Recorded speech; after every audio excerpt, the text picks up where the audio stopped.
Thank you very much for having me here.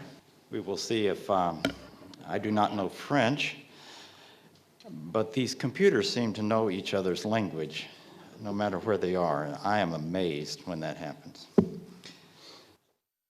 All right. I want to thank Benoit and Marie-France and Pierre, who gathered me together to get here this evening. I had an interesting journey getting here, but I am here, and I'm just delighted to be amongst people. Many of you look about my age. We have grandchildren and so on, but I suppose you are here because you have the experience of life that brings you to the point of being skeptical about people who make exaggerated claims. I'm going to put some of those claims to test tonight, claims that you've heard, claims that the most prestigious scientific academies believe. But when you put those to the test, you'll see they don't quite make sense.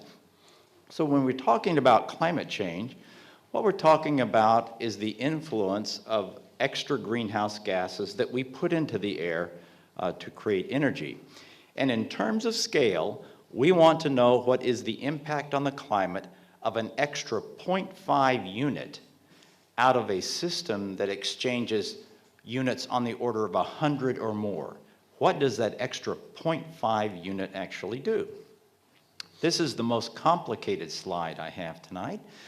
The sunlight is the number of units of energy coming in, that's yellow. Part of it goes to the atmosphere, which is the blue box. About 2/3 of it comes into the surface, which is the green line. So we have units of energy coming in from the sun, and you can see how those units of energy move from one place to another. And in the atmosphere, what does an extra 0.5 unit do when you're talking about tens and hundreds of units already? In fact, those values vary by more than 1 unit all the time. So extracting that tiny 0.5 unit is a very difficult job to try to understand. Now, let's look at it as a tug of war. So this is the surface temperature. Those guys on the left are cooling the surface, making it cooler. Those on the right are making it warmer, and sometimes the guys on the right win, and so it gets hotter. More energy is coming in than leaves, and other times vice versa. Here is to scale what the extra CO2 and greenhouse gases are doing. That's adding a very tiny, tiny little person helping to tug on the temperature. That's why it's so hard to find what the result of this extra bit is. So the problem should be made simpler by looking at the troposphere, where the atmospheric heat content is. If you remember the complicated slide I showed, if you're in outer space and looking back at the Earth, most of the energy comes back at you from the atmosphere, not the surface, but from the troposphere. So that's the layer of the air that you should look for to see if you can find some kind of changes.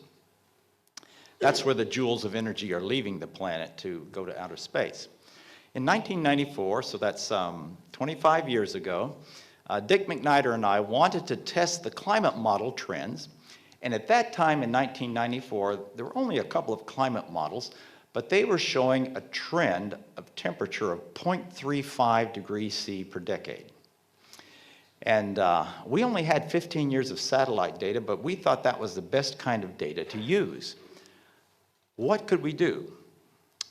Well, what we did was publish a paper in Nature, and that was back 25 years ago. Nature magazine used to publish real science. And we were able to take out the fluctuations of El Niños and volcanoes and determine that the global temperature there in the box, the curve that's left, has 0.09 degrees C per decade. We only had 15 years of data. This was 25 years ago. So remember that number, 0.09. So if that was the greenhouse effect, it was about 1/4 of what the climate models were saying it was. So the models were greatly exaggerating it. Well, in 2017, Dick and I redid the study. Now we had 2.5 times more data, 37.5 years, to see how well our work was 25 years ago. So the top time series is the temperature of the globe, the global atmosphere. It goes up and down all the time.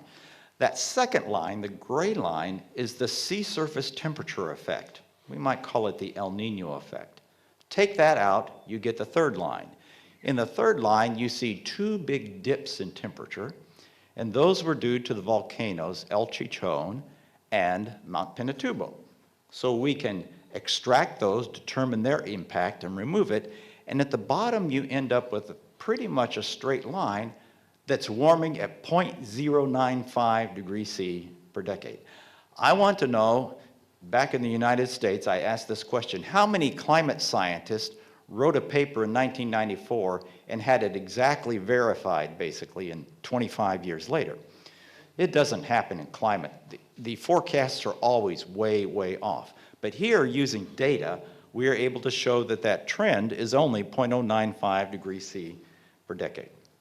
Now that's important because it means in this paper, we went forward and calculated what the sensitivity is of the atmosphere to the extra greenhouse gases. It's called the tropospheric transient climate response. Now we do have a major assumption here. We're going to assume that the only forcing is the extra forcing of the carbon dioxide and so on, and no natural variations. Big assumption, major assumption, but that's what we do. And then we can calculate, and this is kind of a complicated diagram, but what that is the IPCC has determined what the forcing is from all these extra greenhouse gases. So we use the IPCC impact on the climate that they claim has happened in the past 25 years or so. And here we have the TTCR, which is the transient tropospheric climate response, which is a little formula there. And what we found is down here in the bottom, it says 1.1 degrees C for the time when carbon dioxide doubles in the atmosphere, about 70 years. In other words, if you increase the forcing 1% per year, in about 70 years you double. And so this says in 70 years, the temperature will be about 1.1 degree warmer than today. We applied the same analysis to climate models, came out with 2.3, or a little more than twice as much. So for the atmosphere, the best climate models were showing a little over twice the sensitivity of the actual climate to CO2. Now, so the evidence that we had from these papers shows that the sensitivity is just wrong in the climate models. And I make that point because it is those climate models are the basis for the regulations that you and I live with today. So because your energy is higher, it's due to the belief that this sensitivity, the Earth is very sensitive. Well, we wanted to know, was there another metric that we could use to, again, test climate models and see what that little guy, that 0.5 unit, was doing. And so Ross McKittrick and I published a paper last year in which we determined what that metric was. And that metric had to have these four qualifications. The response is seen in all the models and is a dominant characteristic, so there's no ambiguity. This response is not there when the model does not have extra greenhouse gases. So every time you have a control and an experiment, there is always a difference and it's always the same. And this climate must be an observed metric that is not used in developing the model. Surface temperatures are used in the development of the models, and so that should not be a metric you use to measure and see how well your model did. It's like me giving the answers to an examination on Monday, giving the examination on Friday, and being surprised that my students did so well. Well, that's because don't use surface temperature. That's what the modelers use to tune the model. Use something else. And finally, the observations should come from multiple and independent sources. You should not use the observations created by the people who made the model. There's a little bit of problem there. And so the metric we found was the atmospheric temperature in the tropics around 30 to 40,000 feet, 10 kilometers, 12 kilometers, something like that. The temperature in the tropics, around the tropics, that was a very clear metric in all of the models. In fact, here's an example. This is a cross-section of the atmosphere. The South Pole is on the left, the North Pole is on the right, equator in the middle, and it goes up. So the stratosphere is at the top. Since 1979, this is what models show the temperature trend to be. And it shows that big red spot there in the tropics in the area I just showed. So that is the place we need to measure the temperature to see the response. It's also very critical because that place in the atmosphere tells us about the water vapor feedback of the models. So it's an important place in the atmosphere to see how well the models do. So, and this has already happened. See, this is from 1979. In our paper, we went to 2017. So since this has already happened, we are going to be able to test it with real data.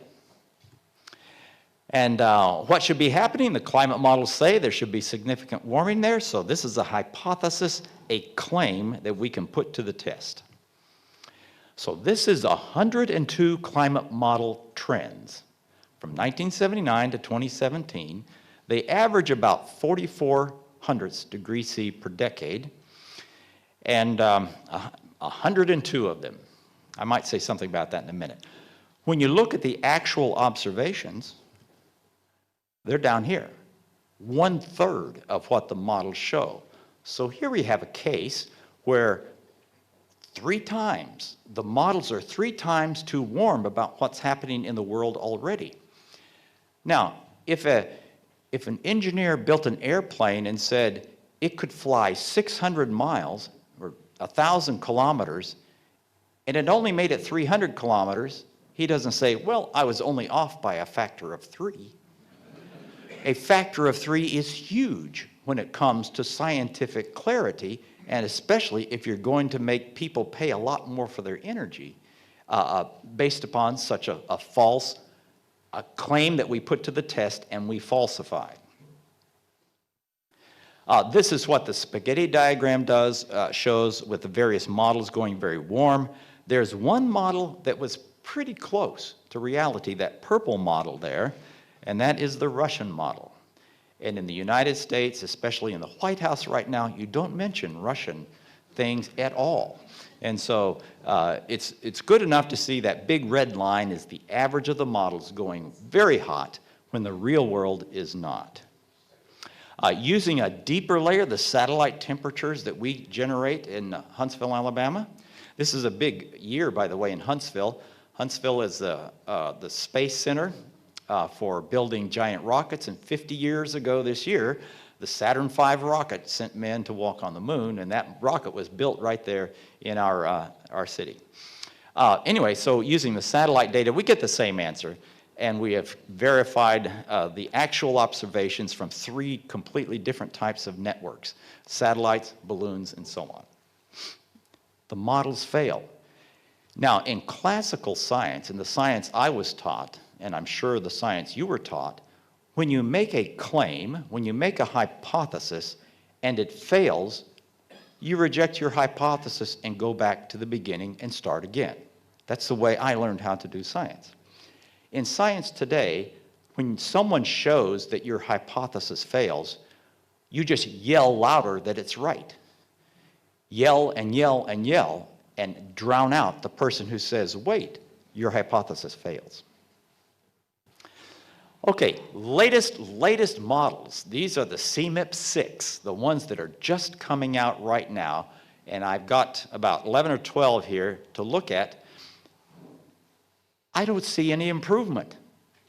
The model trends in the blue and the averages in the red is much higher, again, about 3 times higher than the 2 gray bars here, the observations. And if you look carefully, the second to the last category there, France. So I have 3 models from France that have now been published, and you see they are 2 to 4 times too warm. I don't know when sanity will come back to our science where someone will say, my goodness, my model is terrible, I need to do something else. Rather than, my model is great, just give me more money so that I can keep all my people employed and make more models for the future. We are investigating why this problem is. I see Dick Linzen down here. He's also looking into this. Why are the models not doing the real world properly? And so if you just look at that box on the end and think of the entire atmosphere, if it warms up 1 degree, what happens? So you're out in space looking down, and this column warms up by 1 degree. What do you see? And it turns out what you see is this. When you look in the model world, all you see is 1.4 watts per energy coming out when that column warms up 1 degree. When you look at the real world with our satellite data, we see 2.6 watts per meter squared. So you see what happens in the real world? When the air warms up, the heat escapes much more readily than in the models. The models tend to trap too much heat, and that goes on until the planet warms more than it actually is. Oh, this has been known for a long time. I was one of the authors of this National Academy report where we say a more definitive reconciliation of modeled and observed temperature changes awaits. Improvement of the models used to simulate atmospheric response to these natural and human-induced vortices. That was 19 years ago. We await to see if we can solve this problem, but as you can see, the very latest models have not. And these will be the models you will hear much about in the next IPCC, and they will tell you the world is going to burn up because our models tell us it is. So the IPCC AR5 knew that there was a problem. This mismatch between models and observations most obvious in the tropics, but chose to avoid drawing attention to it. The IPCC chose not to draw attention to it.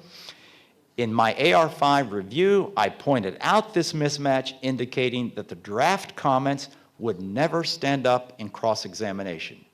If the IPCC had to go to court and a lawyer on the other side cross-examined them, they could not pass. They would fail the test. Now, peer review is not a term to apply to the IPCC or its cousin, the U.S. National Climate Assessment. In these publications, the lead authors are chosen ahead of time, and they are given the final word. There's no chance their words will be rejected, as in a typical publication. So they write the reports, send them out for review. The comments come back like mine, and they say, we sent it out for review, but we will disregard those comments. We have the final say. And so that is why you get very biased results. It's only because the authors are pre-selected to give those terms. Okay? But I made such a big deal about this in the last IPCC that in the supplement they did include the truth. Though they didn't say anything about it, they didn't draw attention to it. What you see there is a chart from the supplementary material, and I'm going to blow it up in the next chart so you can see it. But there is the tropics right there, the blue observations basically, and the red model results. So let's blow that up, and this is what you see. The red is the trend in temperature. The trend is on the bottom, and the elevation is as you go up. The trend in temperature is in red from the climate models.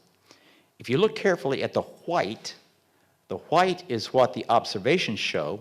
There is no intersection between the two. The models are very much warmer, very much to the right of what the white is. Do you know what the blue is? The blue is the climate models without any extra greenhouse gases. Those models were verified by the data. In other words, it was better not to put anything in the models to get the right answer than to put greenhouse gases in and warm up the world way too much. But like I said, the IPCC did not draw attention to it. They did not explain it the way I just did to you. The only reason it was there in the supplementary material was because I made it very clear that what they said would not pass any test in court. This is a later publication in one of our publications that shows the trend in elevation, and you see the model trends are the red line with the error bars. The actual observed trends are the green line there going up.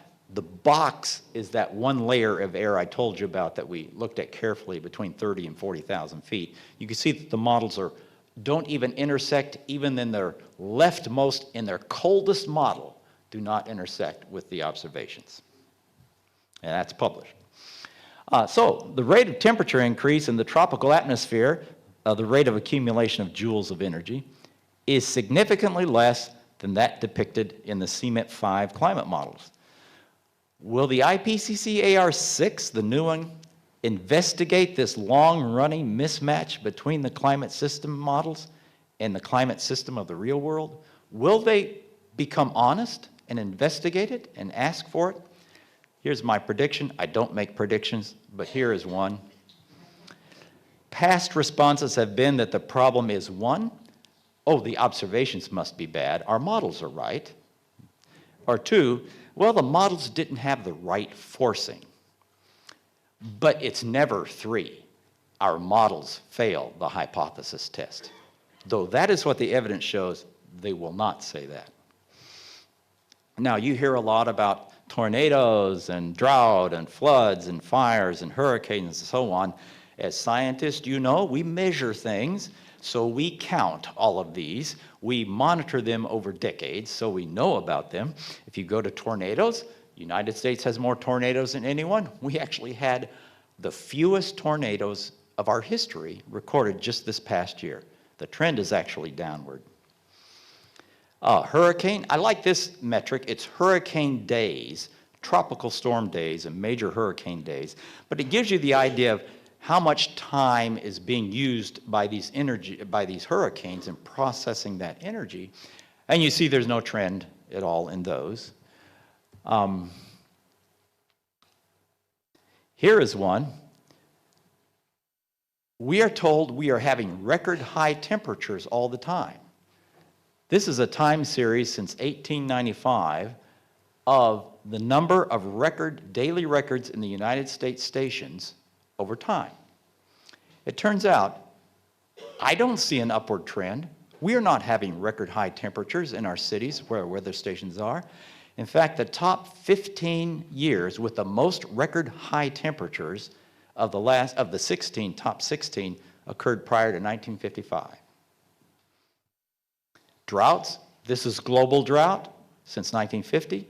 We don't see an increase in area or intensity. What about forest fires? This is North American forest fires, and what you see is a lot of forest fires before Europeans settled. Europeans do not like fire. They don't like fire to burn up their stuff. And so Europeans put out fires. If you think about it, prior to European settlement, nobody put out fires. And so fires would burn for months in North America. But now with the fact we put out fires, there are far, far fewer. And so when you look on the news and you see California is burning, the number of fires in California has declined. They won't tell you that. Now, I happen to own property in California in the fire zone. This is the foothills of California. I have not built a structure on my property because I can't figure out how to make it fireproof. This area is supposed to burn. Its natural condition is to burn every few years. And here is a cartoon that says, you want to buy a house? Come to the California foothills. Look how beautiful it is, when really you're putting a house in a forest of matchsticks. It will burn. That's what oak savanna forests do. Globally, the amount of area of forest fires and wildfires is declining, as you can see. We put out fires. What about snow extent? This is an unusual one because people think snow is going away. Yet when we measure it from satellite, measure the extent in the northern hemisphere each year, snow is not going away. We still have snow. In fact, the greatest snow cover was 6 years ago in the year 2012-13. Sea ice, geologists sometimes reverse the time, so today is on your left. And you can see that the current centuries have the most ice cover in the Arctic of the last 10,000 years. There was very little ice, in fact, 5, 6, 8,000 years ago in the Arctic. So the fact the Arctic has less ice than it did a few decades ago is nothing new to the Arctic. What about calamities? I heard a new term tonight, collapsology or something like that. We are getting smarter as people, and we are seeing fewer and fewer die. See on the right, that's the number of deaths due to weather and climate events. They're going to almost zero because we know, 17,000 people in one of the countries, Bangladesh or something, were evacuated this week because we knew a storm was coming because of satellites. So people are being protected, far fewer are dying, despite what you hear on the news. What about grain? Are we producing more and more grain? You heard that we're going to run out of food. Well, every year is almost a record harvest around the world. Now, but everybody, Dr. Christie, says humans are causing dangerous global warming. Everybody says that. The United Nations, the US government, the National Academy of Sciences, the American Meteorological Society, New York Times, Washington Post, NPR, CNN, 97% of scientists, Leonardo DiCaprio, Al Gore, Alexandria Ocasio-Cortez, she is a new congresswoman in our Congress who is a very interesting character. And of course, university professors.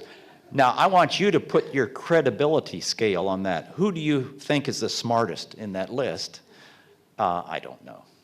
But oops, their testable predictions have been falsified.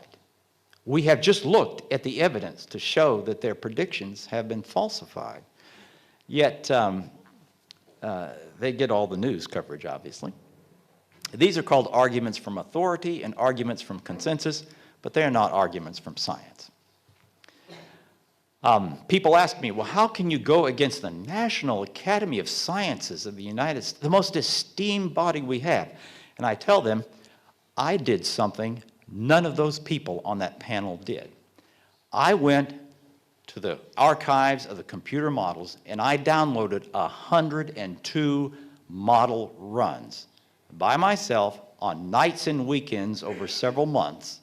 I processed each one of those climate model outputs to convert from their formatted data to satellite radiance and so on, so I can do a comparison with 102 climate model results. I have seen what is in those results, and I know more, therefore, than what the National Academy of Sciences does, because they did not do this. So science is the belief in the ignorance of experts, said Richard Feynman, physicist. And the great author and Dr. Michael Crichton, Jurassic Park, you know those stories. In science, consensus is irrelevant. What is relevant is reproducible results. What I showed you there, any of you can reproduce because it's just the results from the real data. Consensus is the business of politics. Now, as an aside, there is a strange thing happening in climate science, the proliferation of the unfalsifiable claim, i.e., the unfalsifiable hypothesis. Boy, that's a great one to have. Whatever happens is consistent with my global warming theory. Whatever happens. Heavy snow, lack of snow. More hurricanes, fewer hurricanes. This method says, wait for something to happen, then claim human-caused warming is the reason. That's the unfalsifiable hypothesis. But this has no testable information. It says whatever happens. There is no testable parameter. There's no predictive use. It is not science. The unfalsifiable hypothesis predicts nothing that we can use. Now, when we get to one of the reasons I'm very much involved in this is because I had lived in Africa, in upcountry from Nairobi, and I also live in a state in the United States where we have many, many poor people in the state of Alabama. I have watched what has happened to their bills because of these energy regulations. And as you can see in this chart, the proportion of energy costs to someone who is poor is much greater than to someone like me who's not poor. And it makes sense because we both have the same size gasoline tanks in our cars, and so we fill them with the same amount of fuel, but as a proportion of my income, mine's much smaller than someone who makes very little. So if you want to help the poor, quickest way is to lower energy costs. If you want to hurt the poor, the quickest way is to increase them. And that's what our government has figured out. They are hurting the poor the most. The Chinese lifted 400 million people out of poverty by building a coal-fired power plant every week. That was viewed as bad by the very wealthy environmentalist activist who said this. He said it as a terrible thing. But it was viewed as good by the 400 million people no longer living in poverty, and the many more millions who want to be in that situation.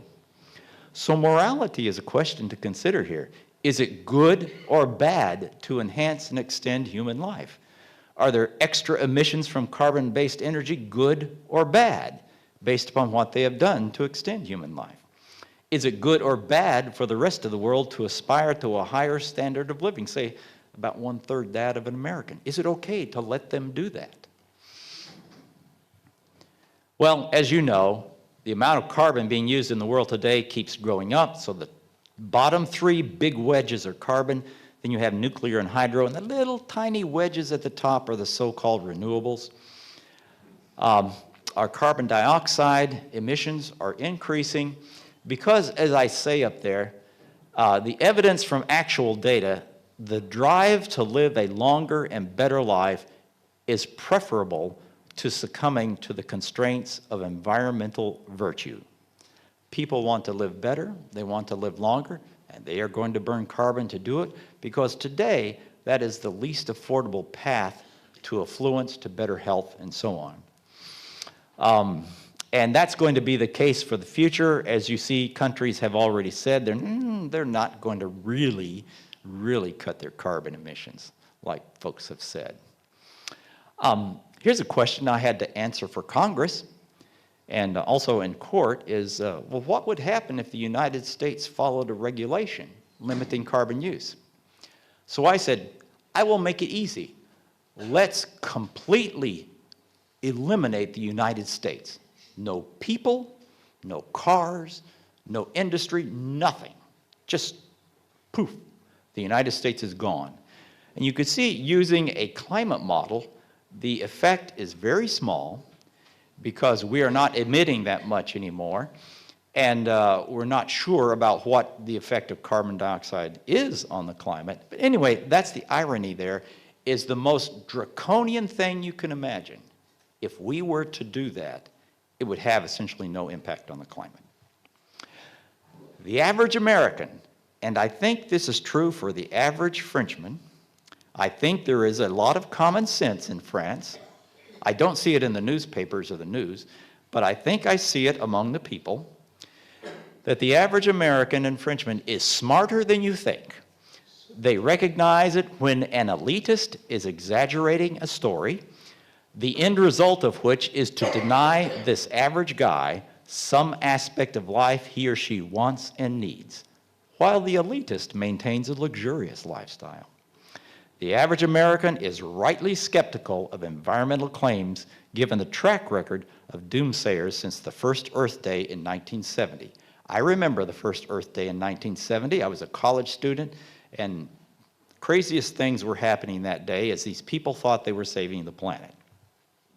But the Global Warming Policy Foundation took some of those forecasts from 49 years ago, the first Earth Day. Here's some of them. In yellow, population will outstrip any small increases in food supplies. I can't read the other one up there. But what have we had here? If you look at the result of the last 49 years at the bottom, it says food has increased from 2,300 calories per person to 2,800 calories as the population has increased. What about childbearing will be a crime? Down here in orange, China ended its one-child policy last year. And the other things too, life expectancy will go down to 40 years. Well, it's gone up by 30%. So many of these things that were predicted just did not happen. So here are the 3 conclusions of my talk. Theoretical climate modeling is deficient for describing past variations of climate. I've shown failed hypothesis tests, and thus highly questionable for giving an accurate information about how a relatively tiny forcing, that little guy, will affect the climate in the future. The weather we really care about isn't changing, and Mother Nature has many ways on her own of causing her own climate to experience considerable variations in cycles. And finally, carbon is the world's dominant source of energy today because it is affordable and directly leads to poverty eradication, as well as the lengthening and quality enhancement of human life. Because of these massive benefits, usage is rising around the world despite calls for its limitation. The IPCC has scolded us for 30 years, scolded the world, and yet you see carbon dioxide emissions just continuing on. So, thank you very much for the time here.